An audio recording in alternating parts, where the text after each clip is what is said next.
Nous, quand on pense à la diversité, c'est pas que la mixité homme-femme, mais en fait, on pense aussi aux profils divers et variés. Ça peut être des entrepreneurs étrangers, ça peut être des personnes des différents milieux socio-économiques, ça peut être des personnes des milieux défavorisés. Et donc nous, en fait, on croit que l'entrepreneuriat devrait être accessible à tous. Donc en fait, on fait énormément de choses pour que tous les différents profils puissent se retrouver à Station F.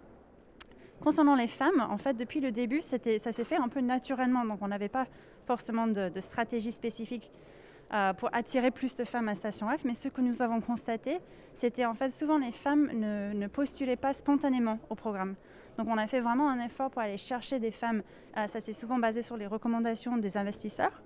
Et en fait, dès qu'on invitait les femmes à postuler, on se rendait compte qu'en fait, souvent, elles étaient très très qualifiées pour entrer dans les différents programmes. Donc en fait, on est passé de un programme à plus de 40% de startups fondées par des femmes à plus de 5 programmes aujourd'hui avec plus de 45% de startups fondées par des femmes.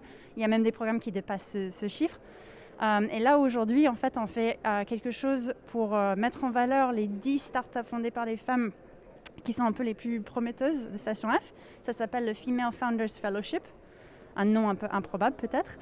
Mais l'objectif, c'est vraiment de donner beaucoup plus de visibilité et de support à ces startups fondées par les femmes et pour qu'elles puissent aussi faire un peu du give back pour les futures générations. Donc on va bientôt lancer la deuxième génération.